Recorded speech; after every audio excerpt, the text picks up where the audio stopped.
what is user experience, right?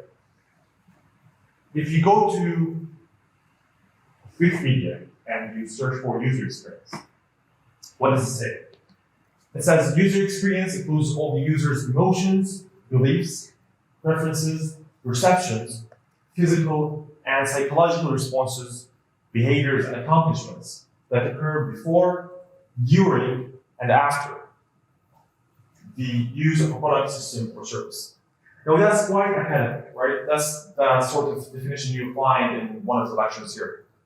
But how do we make it easier to digest? We can summarize all of that by saying user experience is what it feels to use a product, system, or service. User experience design is not just about usability.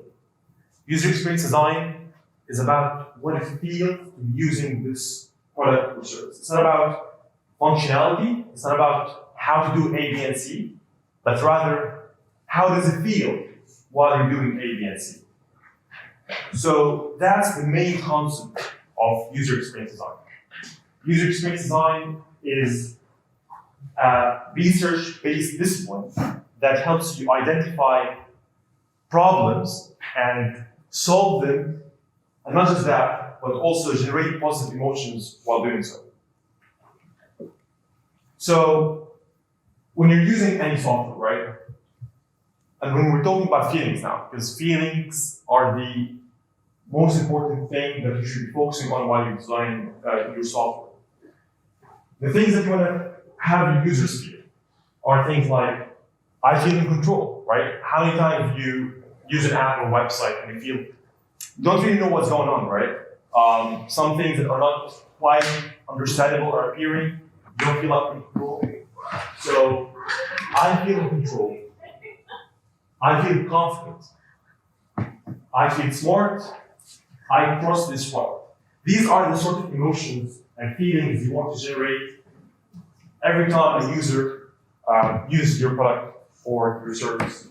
And you might say, is it really that important? But when you look at the opposite of these feelings, I don't feel in control. I don't trust this product or service. I don't feel confident about this company, this website, this app, this whatever. And I don't think it will do what I want it to do. Now that's everything that we don't want our users to feel. And every time you build a software, a website, or an app, or anything basically, you need to take this into consideration. So UX, as I said, it's not just about solving problems, right? We're always trying to solve problems whenever we come up with an app idea, a website, whatever you're trying to build, but it's actually also about generating positive emotions while doing so. So, how do you usually define an experience, right? So, let's say you're using an app, okay? How do you usually define it? What is your expectations, or what's the outcome that you're trying to achieve every time you're using an app, software, or any product? What is the thing that you're trying to look for? Anyone would like to answer? Usually, how would you define an experience that is successful? You just entered an app, you use it, and then you exit the app. How would you define a successful experience? You sort of intuitively know where everything is because it's quite standardized. Okay, that's a great one. So you entered this app with a goal, right? You had a goal in mind, you had a problem, possibly, and you wanted to solve it. So how would you really evaluate your experience with the product or service? So first of all, each product or service needs to have a value. Whether it's an app, software, a website, product, whatever, it needs to have a very specific value. Does this product give me value, right? Because if it doesn't give me value, why would I use it? It's common sense, right? The second thing, does this product work? Functionality. Because you might find an app that's pretty, maybe not as pretty as its presentation, but it will not work. Would you use it? Of course not. So it needs to have value, and it needs to be functional, and it needs to be useful. How easy is that? Am I able to find everything I'm looking for easily, or is it giving me a hard time? And the fourth point, and it's definitely last but not least, the general impression. Is it pleasant to use? And that's mainly what we're going to be focusing on today. How can you give your users pleasant experiences, right? So let's talk about what makes a great product, right? But before we talk about what makes a great product, let's talk about why experience matters. Why are we trying to build unique customer experiences? Look at everything around you here. Everything has been designed, right? Everything. And not just here, when you go back home, when you go out, everything has been designed by someone. The mobile phone that you're using, the bed you're sleeping on, it has been designed by someone. There's nothing that has been done by accident. So UX design is a very fulfilling and exciting career and discipline, because since everything is designed, you want to give custom and successful and positive experiences to your users, because everything is truly designed, but not every experience is positive. So you want to focus on giving positive experiences to your users. And how do you do that? Like, what makes a great product? What makes a great product that gives positive experiences to their customers and users? So we can define it with these three things: functional design, aesthetic design, and experience design. Now, the first two are quite crystal clear, right? Functional design is basically, does this product work? So taking this car as an example, when you're talking about functionality, you're talking about engineering, does this thing work? In a car, what's the horsepower? How long does it take to go from 1 to 60, right? The transmission, everything like that, what makes a car, the functionality. We're talking about aesthetic design. We're talking about how visually appealing is it, right? How beautiful is it from the outside? And to be honest, the first two are what 99% of people actually focus on. How can I make this website / app / software / whatever beautiful and functional? But the third one that is often overlooked is experience design. How does it feel to drive this car, right?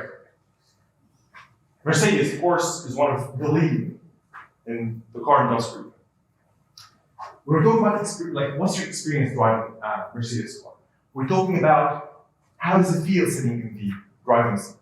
How does it feel? Or how does the engine sound, right? How smooth are the driving control buttons? How flexible is the chair while you're moving? How adjustable or how responsive is the steering wheel? I can name tens and tens and tens of things that can define your experience. But that's exactly what experience is. So Mercedes, basically, what made it quite successful is the attention to details. And details are not random. People might think that details are just there by coincidence, but what makes a great product or service are details. I remember a couple of months ago, I went to Wimbledon, and who knows Wimbledon, the tennis championship? Yeah? Okay, cool. So Wimbledon is one of the oldest tennis championships. And I remember how the very first thing I noticed when I entered, Wimbledon has these two colors, green and purple. On their branding, the logo, everything has these two colors. The first thing that I've noticed once I entered is how the trees, bushes, and everything, they're all colored, and they have these green and purple colors amongst them. And these kind of details, like, you might think they're not really noticeable for people, but they actually make an experience. So details deliver the experience, And details don't happen by accident. They are intentional. You actually put that detail for a reason. You actually put that detail for a purpose. And details aren't left until the end. So going back to Mercedes, that's a very interesting fact that I recently actually heard about. Mercedes they actually don't leave the kind of experiences that you might think the people in the factory do until the end. So they actually, during the research phase, they work on details like how does it feel to sit in the driver's seat, how smooth are the buttons, these kind of things. The sound that the engine makes. These kind of things are actually defined and they are determined before the production of the car is actually set in the factory. So it's not like Mercedes, they don't trust their engineers in the factory, but they know that these kind of things, these details, they're huge and they will have a massive emotional reaction. So they can't just leave it to the engineers to do it randomly. They need to have a research phase to come up with outcomes and then apply it in their design and development. Also, details aren't there for fun. I mean, that's self-evident. And details solve problems. If your details aren't solving problems, they're just making your software product more complicated. So UX overall is a research-based discipline. And if you were ever asked what UX is in an interview, an excellent answer would be UX is a research-based discipline. Because most people, when they think of user experience design, they think of prototyping and just like wireframes and designing software on paper, but that comes way, way, way later. If you don't have enough data gathered by the right people, your software won't be built on the right standard. So, why experience matters again? It's quite essential to know that people ignore design, that ignores speech. It's a very interesting quote, and that sums up the whole thing, right? Let's play a little game. A guessing game, pretty much. So, what's the percentage of customers that would leave a brand they love after just one bad experience? Who would like to guess? Just throw in 60%. Okay. Who thinks it's higher? Say 80-something. 80-something. Okay. 32%. I mean, you might think 32 is not a lot. It's actually a lot. 32% of people would leave a brand they love. For example, you might be a huge fan of a certain brand. If you have a bad experience with them, 32% of the people they will leave, and that's a lot. Only X% of companies are currently conducting any user experience testing. How many companies do you think are conducting any kind of user experience testing at the moment? A lot or not a lot? I guess not many. Not many. 40? I had 40? 30? 35. And this number is growing, by the way, because people are realizing how important user experience design is, how important it is to focus on these kind of details, and how important it is to gather information before you start and data before you start with research, design, and development. ESPN, who knows ESPN? Cool. So ESPN's revenue increased by X% after a homepage UX redesign. Just a homepage redesign. They basically did not change the visual appearance of the homepage. They changed the location of the buttons, the location of the elements. They changed how things are structured on the homepage. X%, what do you think? 70 to 80, up here. 30, okay. 35%. That was close. 35%. That's a lot. So by now you can tell how important UX design is. So let's give a very interesting example here. So these are the functional designs and plans for some of the features in BlackBerry 10, which is a very old smartphone. It's actually the first touch-screen smartphone by BlackBerry. It was released early 2013. And this phone, when it comes to functional design, top-notch. At that time, it was offering the BlackBerry Hub, the mailing service, different kind of programs that were actually in a touch-screen smartphone for the first time. Design-wise, it was beautiful compared to what was there in 2013. And actually, when this was released, iPhone had iOS X, iOS 6 actually. I wish they had iPhone X. iOS 6, the ugly one before the flat design. So comparing this design with the iOS 6 design, this was really nice. So they are keeping actually. They're succeeding quite well with the functional and the aesthetic design. But what went wrong? The experience design, however, was not great. Let's watch a very short video of people using the BlackBerry 10 for the first time.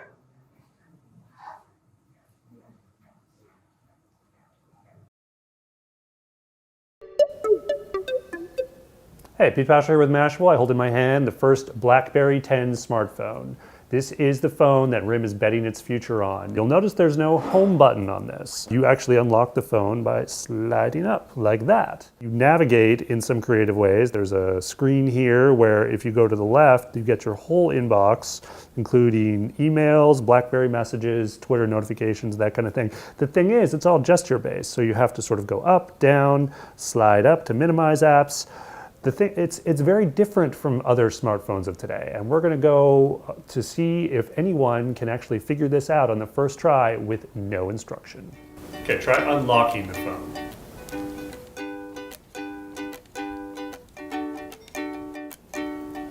How the hell do I turn it on? Oh, let's see. Oh, arrows. Okay. Okay, I think it's unlocked. Yeah, I think it's unlocked. Yeah, I'm trying to swipe up. Okay. I think I unlocked it like an Android phone. Unlock the phone. Got it? Not unlocked. Is this part of this making it really difficult? Got it. Now, try to find your email. Find my email. My email or your email? Find the email. Any email. Yeah, I'm assuming this is email. The BlackBerry Hub. It's not. Oh, I found Gmail, Hotmail. Pete, you still have a Hotmail account? Can you go back to the home screen? I don't know how to go back to the home screen. Let's see. That takes me to bookmarks. Can I get back to the home screen? Frustrating to get back to the home screen. Now launch an app. Launch an app? Any app at all? Any app. Okay, so I'm launching Twitter. There are no buttons in this thing, so it's... This is all foreign to me. I feel like I'm in a weird place. Oh, So that is a bunch of first-time users of BlackBerry 10. I've got to say, RIM's created a pretty cool phone here. Some of the functions, like that consolidated inbox with all your email and BlackBerry messages, are actually pretty cool. Good luck finding them on the first try. We'll see what happens. It has some cool stuff going for it, but it's a little confusing. That's BlackBerry 10. I'm Pete Passion with Mashable. But it's worth trying. So what did you notice from this video? The design was great, it had a lot of features, but what was the problem? The phone was terrible. It was a flop, right? It's just right. There we go.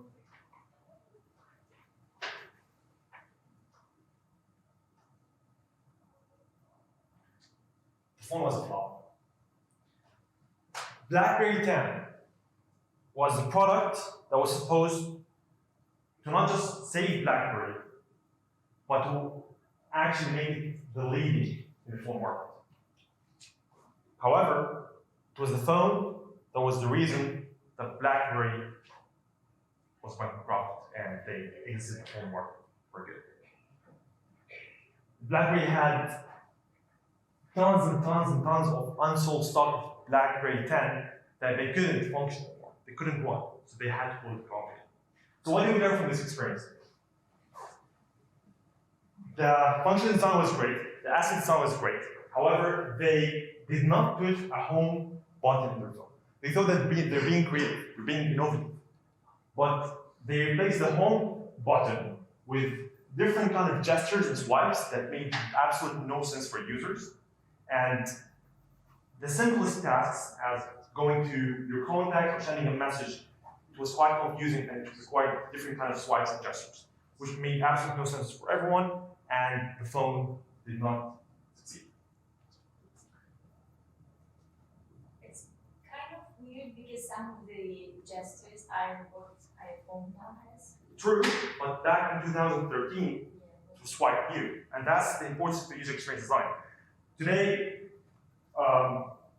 actually in a bit, we're going to be going over some user experience design research methods that you can use to avoid such things from happening. Because you will need to understand the current understanding of users, right? You don't try to reinvent the wheel, but you see what's happening at the moment, what's working for people, and just try to make it slightly better. So what are the main two key points out of this experience? Great products need all three types of design. You can have the best functional app ever. It's beautiful, it's elegant, but if it does not consider the user experience, it will fail, right? And negative emotions have a multiplier effect. So these people that you've seen, they were laughing, they were saying, oh, I don't know how to use it, they were lighthearted. However, if you are the person who spent a couple of £100 on that phone, and you went back home, or you had this contract with O2 for 12 months, and you didn't know how to turn it on, or how to send an email, I'm pretty sure you will not be happy. And you will not be laughing about it, right? And you will not care how beautiful the phone is. And you will not care how many apps you have on your phone. If you don't know how to use it, you know? So, negative emotions have multiplier effect. If your user experience design is not great, no matter how beautiful is your UI, no matter how good is your software coded, it won't matter. So we discussed two examples, two leading large companies with a lot of money, huge revenue. One of them, they invested it in the right way for their users to be actually feeling smart, confident, comfortable, and so on. The other company made them feel like they're stupid.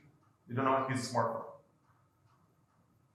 And now, with tens and tens and tens of companies from all over the globe, just moving towards the third industrial revolution, all of these companies and more, they understood that software is important. And they understood that user experience is essential to stay in the market. And they are setting the bar high for all of the companies, for all of the software, to actually meet these expectations and these standards.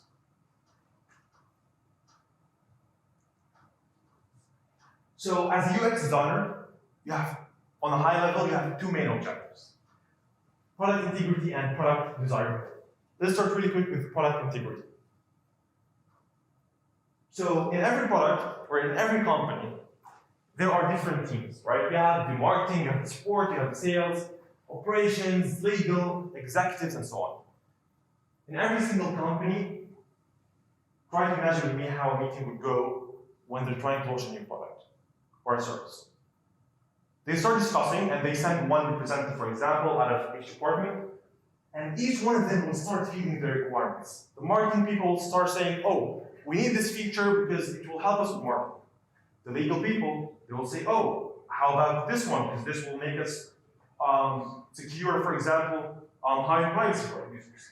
The sales department will start offering more and more features that they want. So each one of them will just start actually feeding their requirements. None of them, they are actually aware of what the user wants. They're just looking from their own tiny little piece of the puzzle. And that's the main reason why most products fail. Actually, I read it the other day, it was 80% of either software products fail because of usability.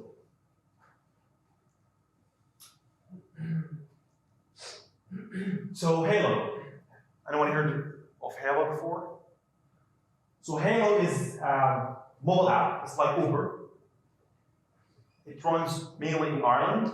It recently got renamed to, I believe it was Easy Taxi. And the main purpose of the app is to request a car, right? Just like Uber. However, the app was quite popular for how simple, straightforward, and direct it is. You just simply open the app, and then you just request a car right away. Can you play the, one sec. Yeah, there we go, cool. So as you can see, you open the app, and there are no options.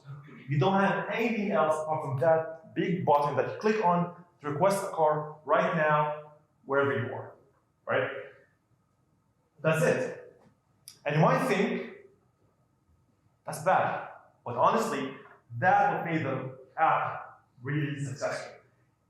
You couldn't order a taxi for some other time, so you can't really schedule a taxi like Uber for next morning if you're going to the airport.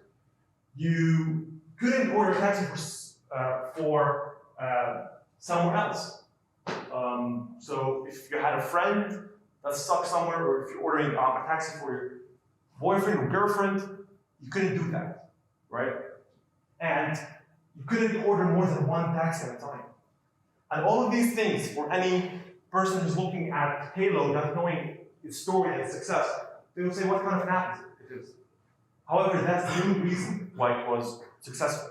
It was just one button and off you go. So having said that, features are dangerous, right? Every time you want to add a feature, you need to think twice, because features are basically one more thing that the user have to worry about. So if your features are not based on research, if your features are not based on clear requirements, they shouldn't be there. So let's pretend that the Halo team were not working in Agile, they were not applying UX into research. I would imagine their stakeholder meeting, okay, we want a tax request app. What do we want? We want an option just to have the user select what time do you want your taxi. How about how many taxis do you need? What if you give them the option, where would the taxi pick you up? Do you want to change your location? Also, how about you agree to our terms and conditions before you order? Just more and more features. And that's not bad. You can see like Uber does have all of these features. But this particular app, they knew that their selling point was just how easy and straightforward it is, and that's why it succeeded. The second part is product desirability, right? The first one is product integrity, and as a UX designer, you're not just representing the user, but you're representing the integrity of the product every time you are gathering requirements, every time you're discussing the app with the team, and so on. So it's quite important to make sure that the app integrity is safe at all times. So when we're talking about product desirability, and this is quite important because product desirability is one of these things that's often overlooked, right? The first thing that you need to consider when you're starting a business or when you're creating a product or offering a service, is it viable? And viability means, most times, does it make money? Or does it save money, right? It can have other meanings, but mainly in business, does it make money? Is it successful? So we have viability, we have feasibility. So we have this idea for a product, for a service, or whatever. It makes us money, or it saves us money, and we need to ask ourselves then, is it feasible, right? Can we build it? Is it doable? Is it buildable? If we don't know how to do it, can we hire someone else? And if we're hiring someone else, is it viable for us, right? Is it gonna cost us less than what we're gonna actually gain later on? And the third one is desirability, right? And most companies, they focus on the first two things, and they completely ignore the third, because they either lack the experience, the skills, the tools, or they just don't know how to identify a desirable product. So let's take this example. Who knows the jukebox? Yeah? So the Artist Jukebox 5000 was released in December 2000, and it was the very first portable MP3 player. And it was brilliant, right? You can carry your music wherever you go. What else can you ask for? So it was great, and it was doing great success. Even the company found out a way how to distribute a lot of quantity with a minimal price. So when it comes to viability, they achieved that. When it comes to so just comparing viability, when it comes to feasibility, they actually were able to have all of these people interested in their product, and they were able to produce it to all of these people. But they missed something that's quite important and essential, which is desirable. So 10 months later, in October 2001, the first ever Apple iPod was released. Just 10 months after. And they were actually generating a lot of sales the first 10 months. The Apple iPod was just small, it was beautiful, it was minimalist, and it was easy to use. It had this scrolling wheel that you were able to go through all of your songs within a couple of seconds. If you want to reach song number 35, you were able to do that within a couple of seconds. On the other hand, the jukebox was big. It was not really that beautiful. And at that point, when it was first released, people did not really care, right? But they did not have anything else to compare it with. But then when the Apple iPod was released, they started seeing how even it's heavier, it's slower, and the killer was that it's not plug and play. The Apple iPod, you were able to plug it into your PC and copy music.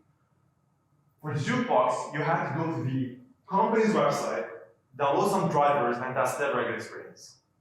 So comparing both products, it was a game changer in your iPod. So this product was out of the market in no time. So you can tell now how experience really plays in the success of products and services. So how do you identify desirability? And that's the key thing here. So first of all, you have to ask yourself, what problem am I solving with this product?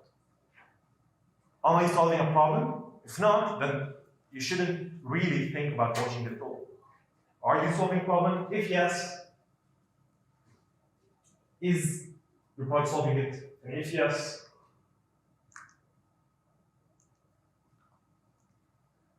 I'm struggling with the script today. Is the experience great? Because you can be solving a problem, right? But are the people who are using your product to solve their problem enjoying the experience? Because you might find products that are beautiful, functional, but people don't feel comfortable using them, or they don't enjoy the process of using that product, service, or product, whatever. So UX is a process, and process is never a very nice word to digest. Nobody likes processes, right? But UX is really nothing but a process, a continuous one, right? So let's take this standard design process as an example.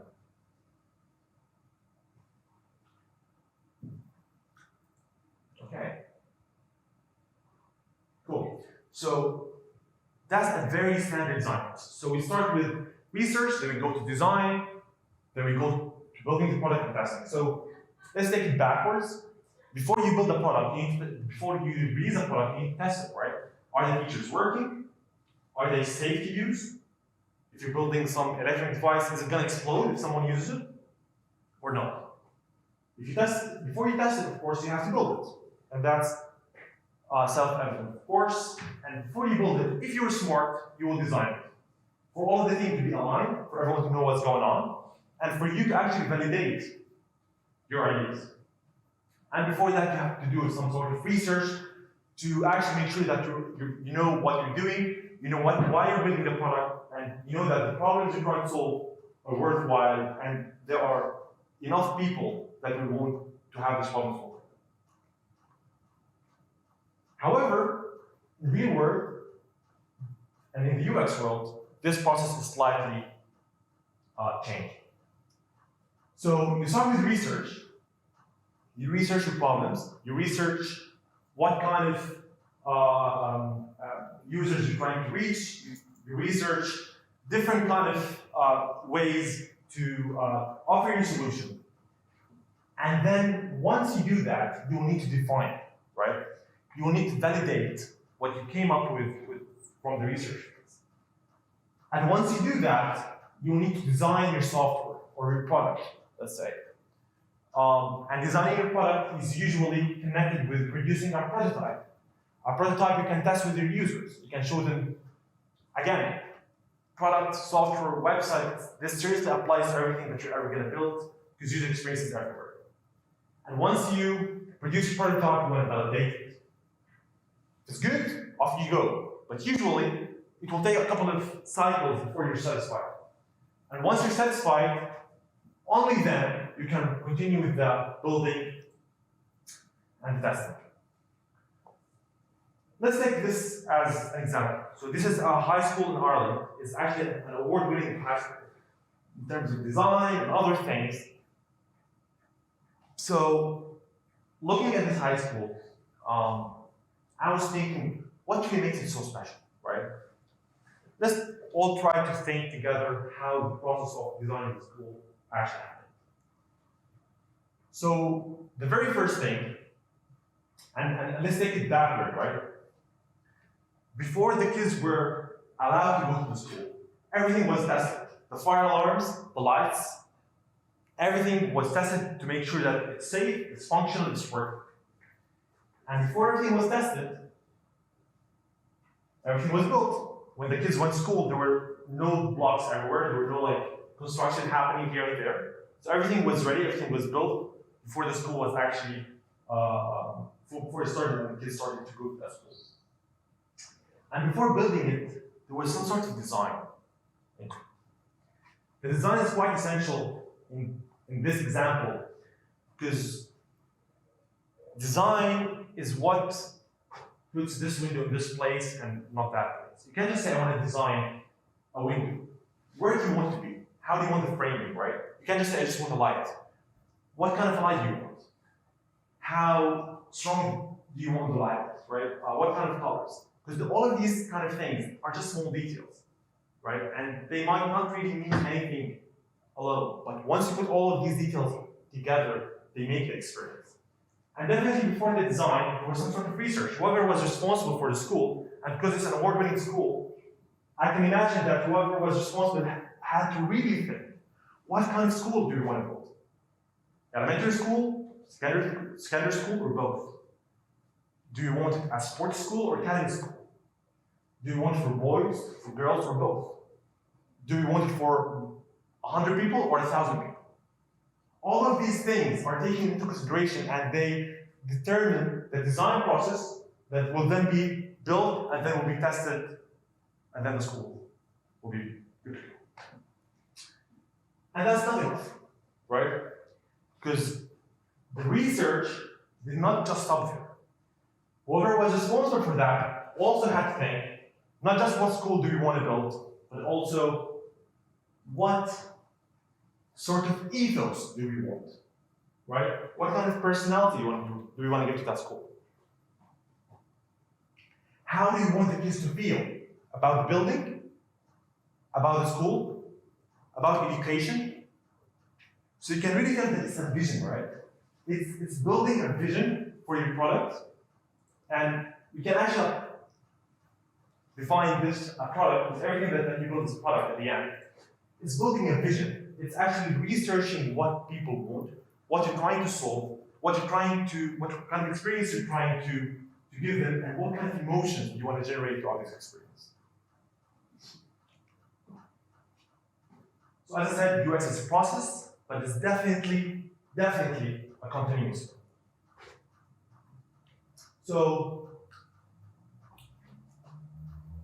this is, again, the standard design process.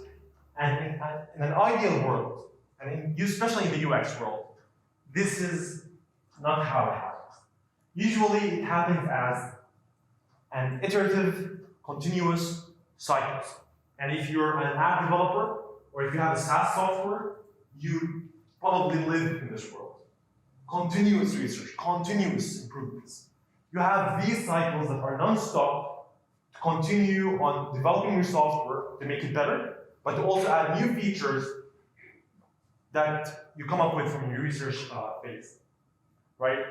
And taking it to next level, and this is something that we're going to be discussing later on, which is agile, but I'm not going to be discussing it much today at all. But in UX, agile is vital. Who knows agile? Yeah? Cool. So agile basically is the opposite of waterfall. We don't want to just research, design, build, test, and that's it. Because let's say you want to apply the waterfall. By waterfall, I mean going through these steps as a linear process and not having iterative cycles or sprints, and that's it. Because let's say I'm about to build a product, right? And it's waterfall. The first 3 months we're going to do testing, research, the first research. Then the second 3 months we're going to do design, then development, then testing. What happens if after 3 months, when we just started the design phase, a new boss came and he said, okay, we're changing the whole thing. You research in 3 months, we actually went without any benefit, basically. Let's say in the development phase, some other competitor came up with that functionality that you're building, and now there's no point of you launching your product. So all of these things will not play in your favor if you're applying waterfall. So that's why you apply agile to have continuous, and it doesn't have to be 12 months, right? It can be 3 months, it can be 4 sprints in a month. So this is a whole different topic, we'll talk about it later, but I just wanted to say that whatever you're doing in terms of research, whatever you actually doing, it has to be continuous and it's non-stop, right? So the magic benefits of the UX design process. First of all, vision is clear. You're a developer of this app, you know what I'm talking about when I talk about this. You're the designer, you're also on the same page. You're a stakeholder, you know about our plan and you're involved throughout the process. So it's clear for everyone. The product is visualized in high fidelity, and it's quite important because it's way, way cheaper for you to visualize your product and sit with your customers and stakeholders and talk about it now during the design process, way cheaper before you go to the high development, high close development process. The process has a natural structure, and from an out of experience, I've been in the web development industry for years now. I've worked with clients from all over the globe, and they all have one thing in common. They have a couple of things in common. One of them, they all like to be involved, right? They all like structure. They don't like being left in the dark. Don't tell me you're going to build me something, then disappear and come back with a solution. Because especially in software, software is invisible until it's produced, right? Because Michael might be building a software, an app for managing the students' social life, right? I just said that, and each one of you might be thinking about that in a different way. So when you have a structure, when you have visualization, high fidelity prototype, you have all these kind of things, everyone's done. And finally, ideas can be traded cheaply, and that's exactly what I meant. It makes everyone aligned, it makes your thinking and your goals aligned, and you can iterate on the process without having to spend so much.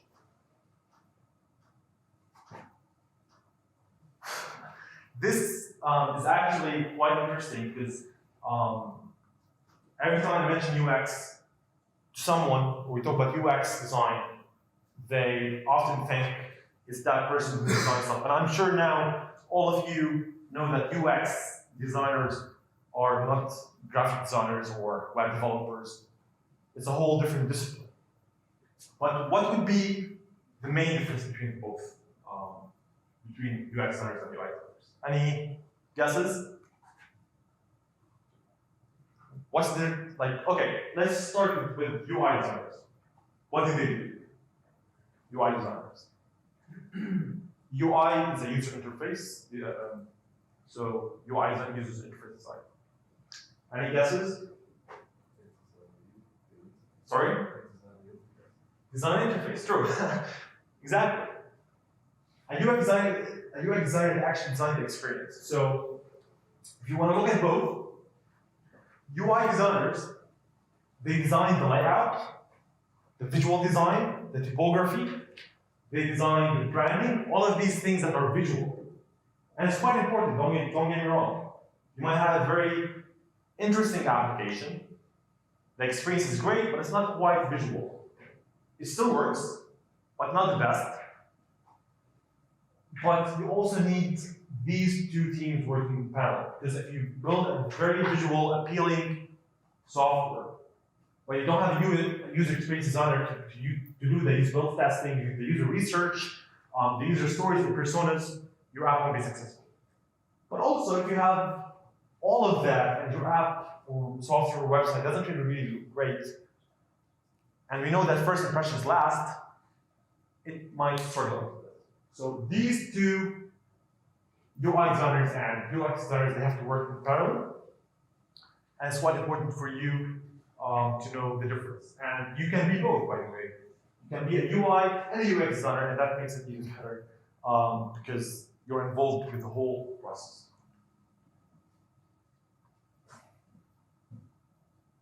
That's, I guess, the last part before we take a quick quiz together. We're gonna go over the design process. So we're gonna be having sessions every 2 weeks, because every week we have a session from technical to business, technical to business. So every 2 weeks we have a business session. And we're gonna be going over the UX design process, how you can apply UX, how you can actually do the research in the first place, what kind of tools and methods that you can apply. And I'm going to be quickly going over them now so that you can get a taste of what's coming soon. So one of the things that UX designers do are user surveys.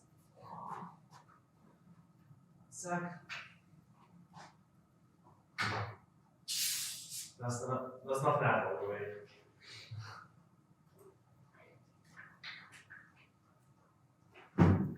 Okay. So user surveys, right? You go, you get users in the same place, or you go out and you collect feedback and data from users. Also, you have usability tests. Usability tests is actually my favorite. You have a prototype, or you have an actual app, and you sit with the user, and you watch them using that app or website. And then you spectate, right? You start noticing some things that you should be considering while you're doing this research with the user. And we're gonna be talking about what kind of things you should be asking the user, what kind of things you should have them do, what kind of things you should focus on while they're using your app software. Because that's the best feedback you're going to get from them. And if you do that during the design phase, that's perfect. Because you can get that feedback, go back to the design team, and iterate in your software. However, if you have a built app, it's already there, and you get this feedback, it's going to be way, way more expensive for you to do these adjustments. We also do depth interviews, and we're going to be going over some scripts, how you can ask the right questions, because asking the right questions means you're building the right product. We're also going to be discussing affinity diagrams, and I'm not sure why there's no photo there, but it's basically sticky notes all over the place, and you might have seen some photos here or there of people just standing together with a whiteboard, just placing sticky notes in random places. We're going to be talking about what are affinity diagrams and how you can use them to structure your ideas, how to come up with a plan from these bunch of sticky notes. Also, IA, who knows what IA actually means or stands for? IA. Information. Information architecture? Sorry? Information architecture? Yep, information architecture. Would you like to tell us? No? I'm not confident enough to in terms of its definition. Yeah, it's fine. So information architecture, the best way to explain it, any of the websites that you might have visited, the way the pages, it's basically the structure of the website, right? And how the pages are connected to each other, how the hierarchy of the website or the app or whatever you're trying to build, and what's the journey from going from this point to that point, right? And IA goes hand in hand with user flows and customer journey maps. All of these main things you're going to be learning about during this program, how to build effective user flows, how to actually make sure that whoever enters your website or app or whatever, they will leave with their goals achieved, right? In the fastest way possible, in the best way possible, and while generating positive emotions, because that's what's the most important.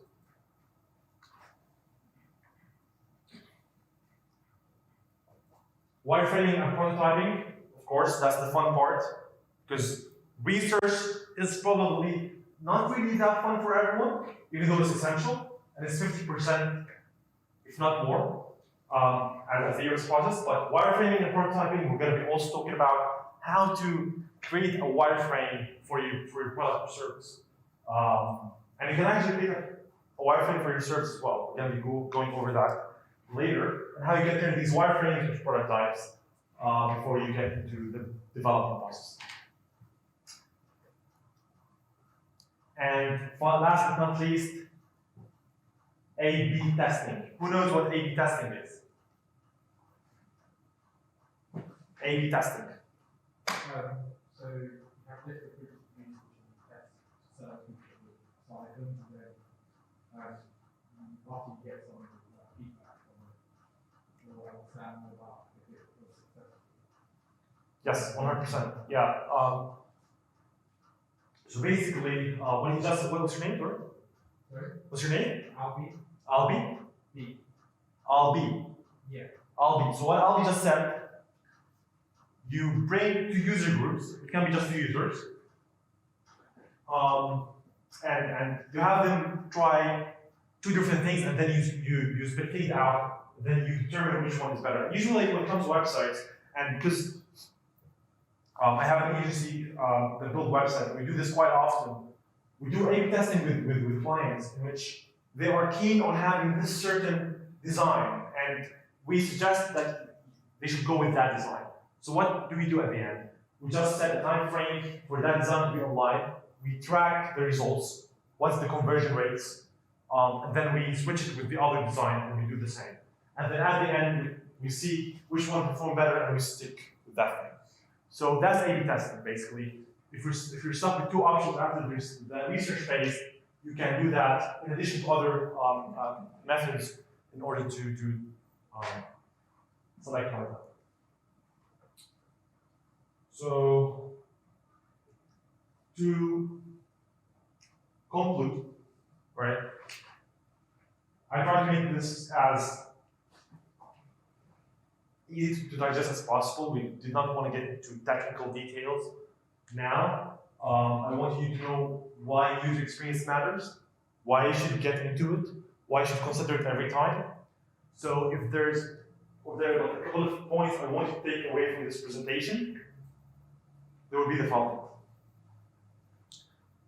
User experience is about people, right? And the user is always right. Not 99%, 100% of the time. You will need to research enough users for you to get enough data to be confident enough about your design that will be converted to development, and then you will test it, and then you will track the results. So it's always about people. So you should be designing for people. You should not be designing for yourself. And that's something back in 2015 when I first started Yota, I was doing with my team. And that justifies why we were not making that effective or high conversion websites at that time. Because we were just building websites that were nice and the client liked. That's pretty much it. As long as they like it and it's nice and we can put it in our portfolio, that's what we want. But that's actually not true. You should always be building your software based on users. The second thing would be usability first, then design, right? Design is important. And again, I don't want to underestimate design. And by design, I mean user interface design, of course.